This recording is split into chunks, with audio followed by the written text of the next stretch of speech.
3 losses in a row? What is going on?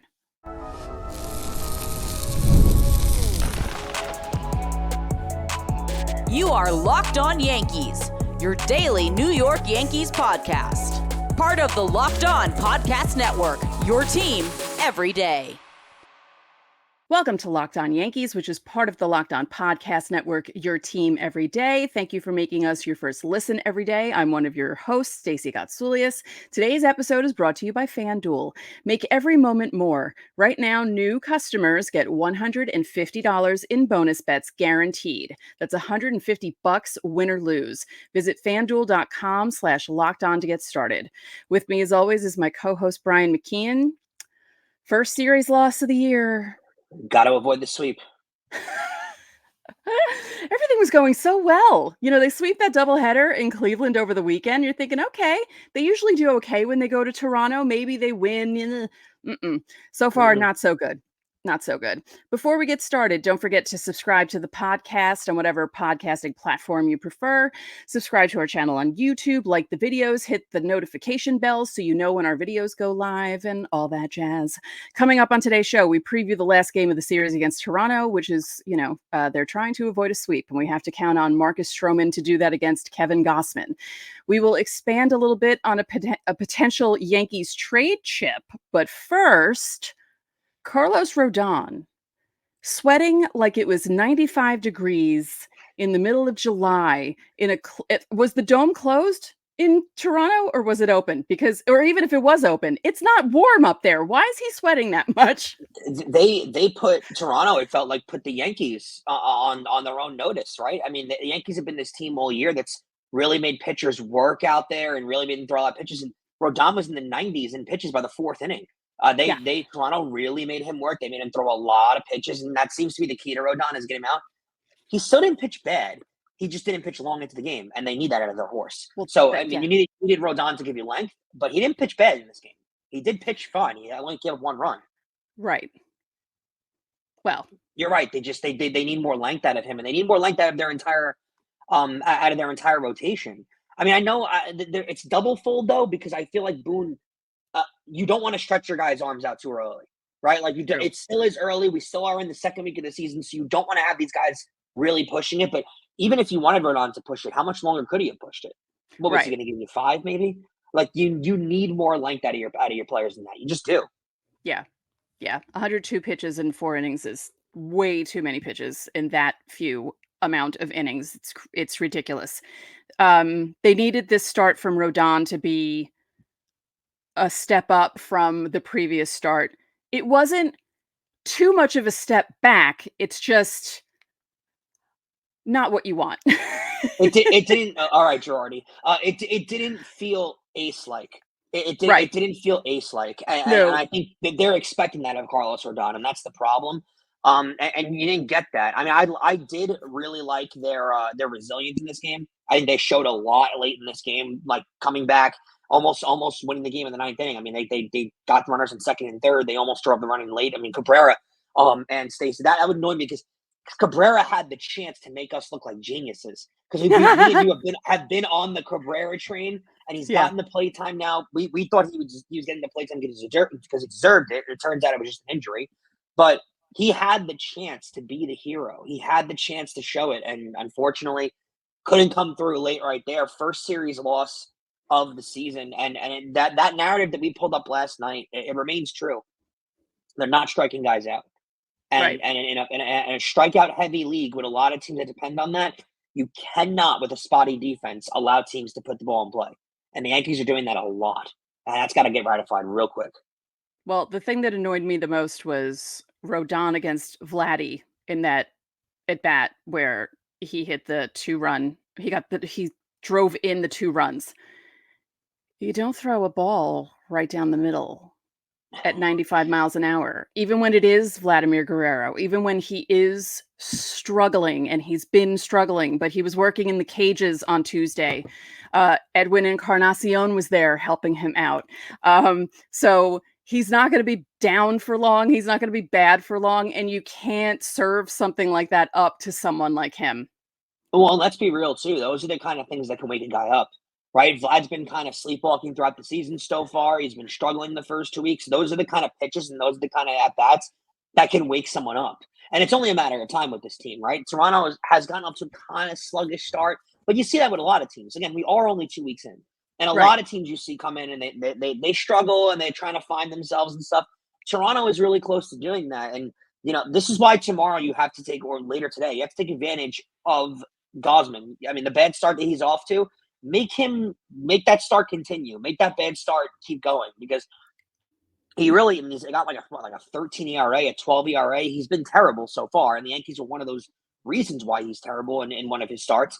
But you have to keep that going. You have to this is why you have certain pitchers. The Yankees like them call themselves dogs all year, right? Well, if Marcus Stroman's a dog, then he goes out there and he pitches really well later today, and he shuts the Blue Jays down and he stops the losing streak. And that's what you need out of your dogs. So and that's why in a game with Marcus Stroman, right? Like I said earlier, you're assuming the Yankees going to be a playoff team, which, I mean, it would be pretty safe to assume. You have to look at little keys in the regular season to determine what can make them successful in the postseason, right? And Marcus Stroman shutting the Blue Jays down in a game that it's not a must-win game. It's early in the season. You can afford a sweep. Not that you want one, but you can afford one. But this is a stopgap game. You need to stop it where it's at. You're on a little bit of a losing streak right now. It's the first one of the season. Stop the losing as it is right now. Come out and give yourselves a really good performance. Win the game and move on. That's what you need to do in situations like this. I think they'll be fine. And it's just one of those things like today with the Rodón stuff, though. You need length out of your starters. You do. You said it earlier. The bullpen's going to be fried by June at this point. Yeah. I don't mean to laugh, but it's true. Other things that annoyed me from the game. Just certain Let's go plays. down your laundry list. No, but certain plays that should have been made, but which has been a theme the last few days when they've lost. Verdugo not running out that one ball that bounced. There's no excuse for that. You got to run that out. I don't know what he was doing. Yeah. You're a dog, right? You started this whole dog thing. Run. Don't dog it down the bases. Run down the base line. Thank you. They're just on a little bit of a slide. It's fine. Of course, people are panicking. It's so early in the season and it's too early to panic. You saw how the Mets started, right? Awful. They were terrible. And now they've won 9 out of 12. So like baseball is just a streaky sport.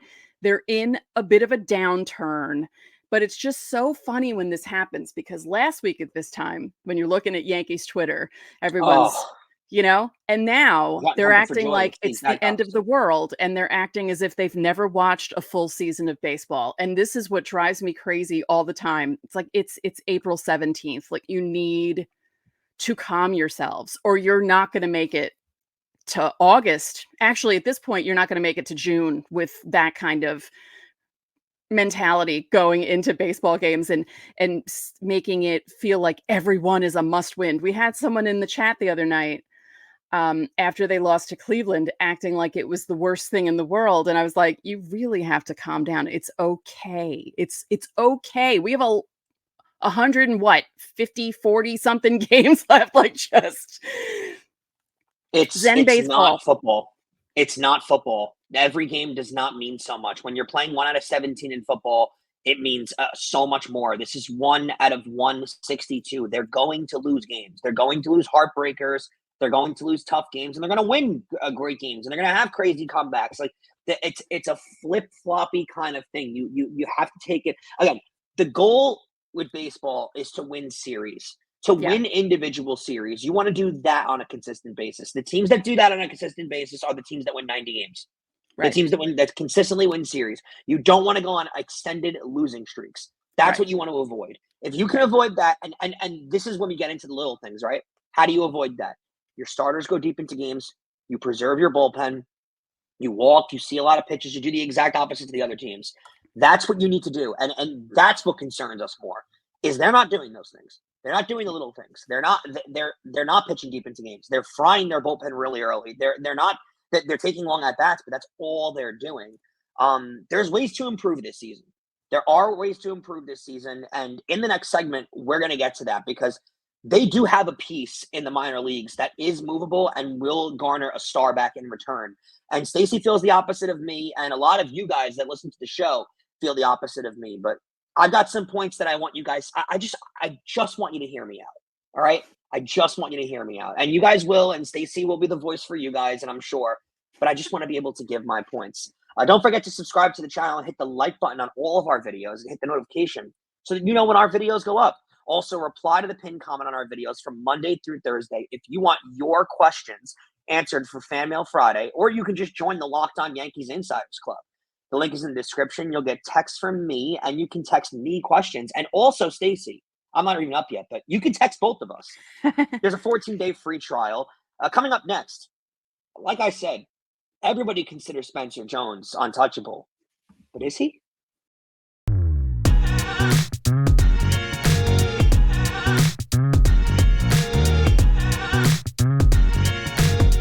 Prize Picks is America's #1 fantasy sports app with more than 3 million members. It is the easiest and most exciting way to get in on the action while you watch your favorite sports and players.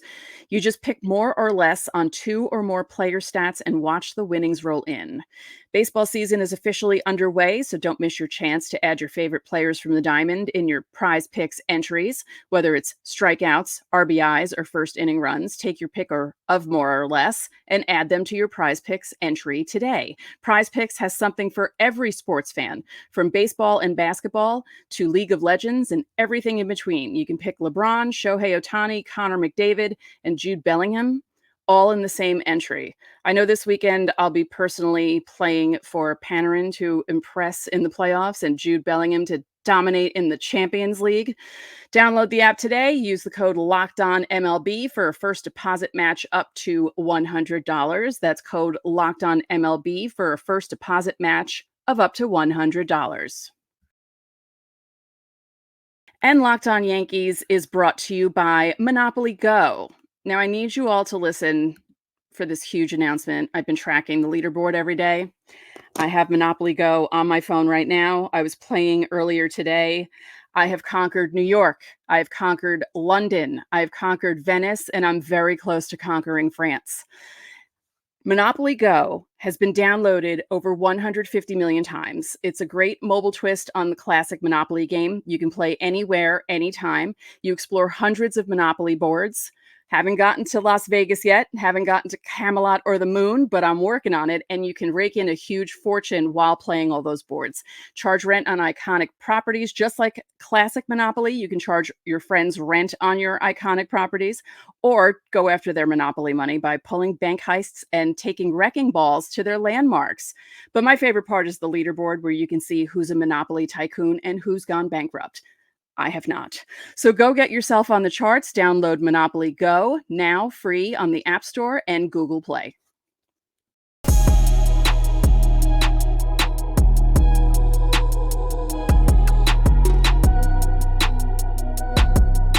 Welcome back. It's Locked On's NFL Mock Draft Live on April 17th at 7 Eastern, streaming on Locked On Sports Today, 24/7 streaming channel on YouTube, or the free Amazon Fire TV channels app.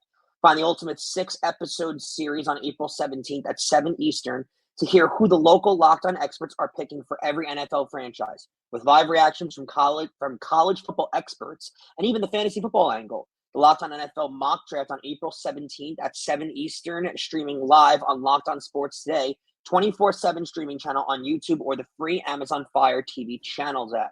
Don't forget that you can catch every pitch of the Yankees' hometown broadcast with SiriusXM.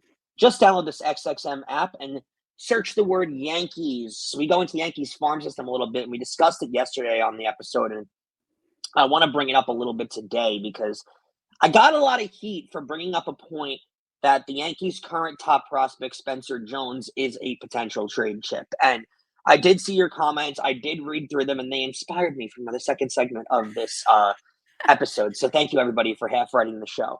I want to preface this first by saying to all of you, I am not making the case to go trade Spencer Jones. I am not saying go trade him for a bag of cookies. That is not the opinion that I'm giving. The opinion that I'm giving is that Spencer Jones is tradable, and he is tradable to immediately upgrade your team. Stacey's made some good points of why she wouldn't trade Spencer Jones, and I'm going to give you salient points of why I would leave it open to trade Spencer Jones. Spencer Jones is still in Double-A. He's not a fully developed prospect. He's not necessarily ready to be in the major leagues yet. I don't think you're going to see him this year, barring any major injuries, major concern. That there's no, if the Yankees have a successful season like we think they will, Spencer Jones will not wear the pinstripes this year. There were guys that have been off limits in the organization. I think the only 2 young players right now that you can consider completely off limits in the organization are Anthony Volpe, if you consider him a tradable piece at this point, and Jason Dominguez. Those are the 2 guys that are untouchable. Anybody else, if they call you, you listen. I'm not saying trade Spencer Jones. I'm not saying you don't listen, but you listen to a conversation for Spencer Jones. Because like Stacey said earlier to me, if you wanted to go out there and acquire Corbin Burnes, you could have. And Spencer Jones would have been in that package. And it could have been done, and I think it should have been done personally. This whole plan, let me just preface, has to do with the Yankees keeping Juan Soto. If they're planning on keeping Juan Soto and spending a bag on Juan Soto to keep him in the pinstripes, then I don't know what the future for Spencer Jones really looks like here. I don't, and I'm being perfectly honest with all of you guys. And I understand hugging all of your prospects, but you can't hoard prospects when there's no future for them to play in. Juan Soto is 25 years old. You can't, if he's going to stay here the next 10, 12 years, you can't be having a player that's in your farm system that plays the same relative position as him and is the same relative player as him to come up and play the exact, you need more different variations of players. Let me read off to you before I get to Stacey's opinion on this. The other prospects that we all, and be honest, we're all guilty of this as Yankee fans. These are all prospects that we at one point considered untouchable. You do not trade these guys. You do not touch them. They are not involved in any trade. We will talk about any other player. We will not trade these guys. Let me know how many of these names made it to the major leagues and made major league impacts. You ready, Stacey? You can answer for me. It's a yes/no game. Just answer yes or no. Did this guy make an impact for the Yankees at any point in the major leagues? Ready? Estevan Florial. No.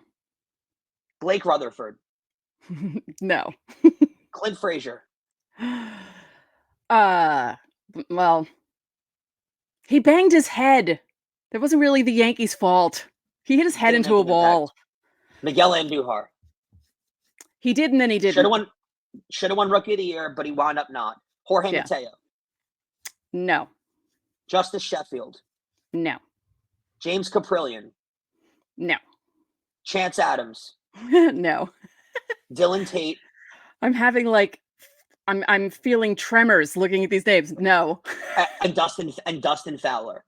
And these were all guys that at one point, when trade talks were happening, when we got to June or July, and you guys can say that you didn't say it now, but I know you are saying it. They are untradeable. You don't touch these guys. You can't move these guys. These were all top 5 prospects. Every single one of these guys was a top 5 prospect in the Yankees farm system at one point. We did not want them moved. But was Dustin Fowler the one that... He was the one who broke his leg. Yeah, he wrecked his knee the first game he was playing. That just was bad. He came back though. He came back, played in the major leagues again, never made an impact. And that's the point that I'm making at all this is. But not with the Yankees. No. And he was a guy the Yankees moved on from. The Yankees moved on from him. He was in the White Sox trade, and then he banged up his knee, and that was the trade they got David Robertson back and Todd Frazier and all those guys. The point that I'm making here is these were all guys that we considered as Yankee fans that A, we had barely heard of, and B, we were all saying, you do not touch these guys, do not trade them unless you get an amazing package back in return.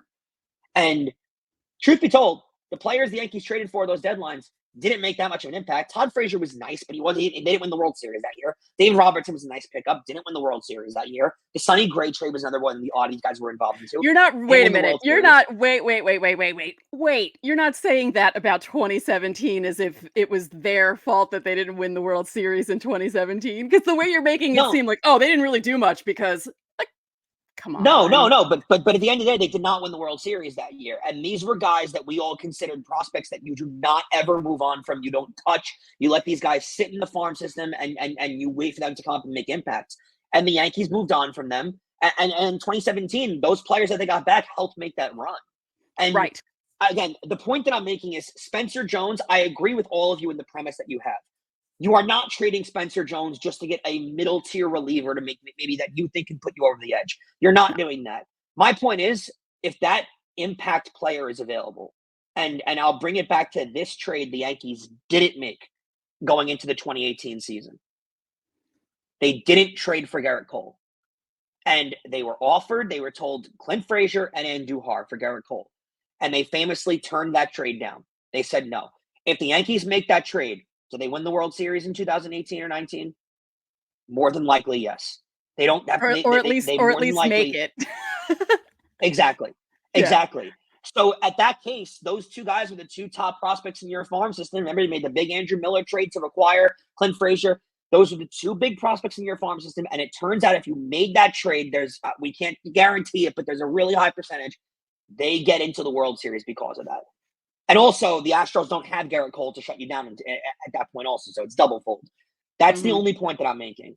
If the right move is there, Spencer Jones has to be explored for a trade. I'm not saying give him away, but I'm also saying you can't hug these guys, and especially you can't hug a player where if you're going to sign Juan Soto to a $500 million contract, he's blocked. There's not really anywhere for Spencer Jones to go at this point. So if he can be traded for a top-tier player, you have to make that move. I mean, teams like the Dodgers do it all the time. Yeah, I don't disagree with that. But like I said earlier, I don't think it should be just the other thing about the Corbin Burnes thing, and we're running out of time, so I won't go too far into it. The Brewers wanted Spencer Jones, the Yankees' #1 prospect. They didn't get the Orioles' #1 prospect. Saying. But the Yankees would ask for the exact same thing, and I would have loved Corbin Burnes. And I don't think anyone would have really had a problem with the trade if they traded Spencer Jones for Corbin Burnes. I think I would have liked that move. The only point that I'm making here is if that impact player is available, the Dodgers have done it year after year after year. They've traded their top tier prospects, and it's gotten them a World Series. The Astros do it all the time, and that helped them improve every single year. At a certain point, you have to bite the bullet. And you have to make these moves. And they got right without not trading Volpe. That was the right move. And it looks like they got right in not moving on from Dominguez. But at a certain point, you have to move on from these guys. And Spencer Jones is blocked. Where is Spencer Jones playing? That's the point I'm making too. Where is he fitting into your lineup right now? They can have him play other positions. Verdugo's not going to be around for a long time. But Dominguez will. Will. But Judge won't be playing center field all the time either because he's getting old. No offense. I know he's only 32, but he's getting up there. And by the time Jones is ready, you look at 25, at some point in 2025, 26, you could find a spot for him. It sounds like to me though, you fall. I'm not trying to put opinions in your head, but it seems like you fall more on if the move is the right move, I do it. Yes. It has to be really good. Yeah. And there's nothing good out there. But there's nothing good out there right now. There isn't. Everything that was good is gone. Corbin Burnes is gone. Dylan Cease is gone. There's no one else. You got to wait and see who sparks off and who looks really good to start the year. Coming up next, we're going to look forward to the key factors not the rubber badge anymore. We're going to try and see if the Yankees can preserve not getting swept. Let's not get swept, guys. Let's not get swept.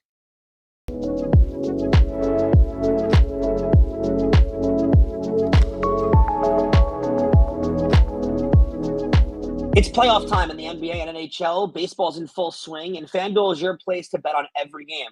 Right now, new customers can get $150 in bonus bets guaranteed. That's $150, win or lose. Bet on everything from slap shots to home runs to slam dunks, all on an app that is safe, secure, and easy to use. A bet that I love?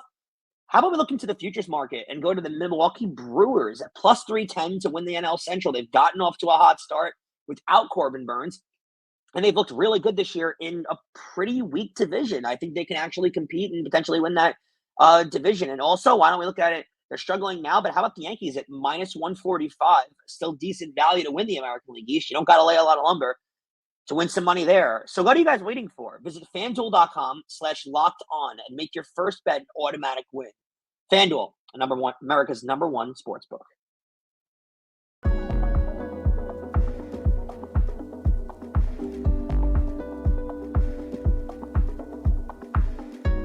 Locked On has launched the first ever national sports 24/7 streaming channel on YouTube, and now it's also available on Amazon Fire TV in the free Fire TV Channels app. Locked On Sports Today is here for you 24/7, covering the top sports stories of the day with the local experts of Locked On, plus our national shows covering every league. Find Locked On Sports Today, now available on the free Fire TV Channels app. And remember, you can catch every pitch of the Yankees' hometown broadcast with SiriusXM. Just download the SiriusXM app and search the word Yankees. We're in Toronto, avoiding a sweep on Wednesday. Marcus Stroman against Kevin Gausman. Also trying to avoid a 4-game losing streak for the Yankees. So, Sky is falling. Yeah, we just need Stroman to go more than 4 innings. That would be nice. We need the Yankees to hit like they were hitting in the later innings in the beginning of the game against Gausman, chase him out of the game, get into the bullpen, work better at bats, and the defense needs to tighten up. Certain guys need to get their heads back into the game. Glaber, I love you, but really. And they just need to snap out of this and end the series on a good note. Do the opposite of what they did in Cleveland, right? Where they started off with 2 good games and then the last game not so great. And then maybe this will be the opposite, where 2 not so great games and then end on a high note. Yeah, I think they have that capability. They generally do play well in Toronto, and it's going to be one of those games too. Stroman's a pitcher who pitches on emotion, and pitching against his former team, he seems to always have a chip on his shoulder in those kind of games. I like the way Stroman can be pitching out there, and he's been really good so far this year. Under 2.15 ERA. That's a really solid spot to be in. He pitched really well last year with the Cubs too, starting into the season. It's just about, again, like we said, you want to stop bad rhythms like this. So you don't want 4 in a row to spill over into 5 in a row, to spill into 6 in a row and 7 in a row and 8 in a row. You don't want that to happen. You want to win series. You want to stay consistent. That's what the good teams in baseball do, right? 90-win teams win series. That's what they do. So you're going to lose 1 out of every 3 games, but you're going to win the 2 out of the 3. And that's what's important. That's what the Yankees need to make sure that they do, right? So you lost this series yet, but like we've said throughout this entire show, throughout all of last week, you do not win championships in these months, but you can lose them. By going on an extended losing streak, you can bury yourself deep enough and end your season. And you don't want that to happen. So nip it in the bud here. Stop it right here at this losing streak and get the win. And then move on and then go on with the rest of your season and keep collecting wins. That's what you need to do, especially this time of year. You want to create good habits for your team.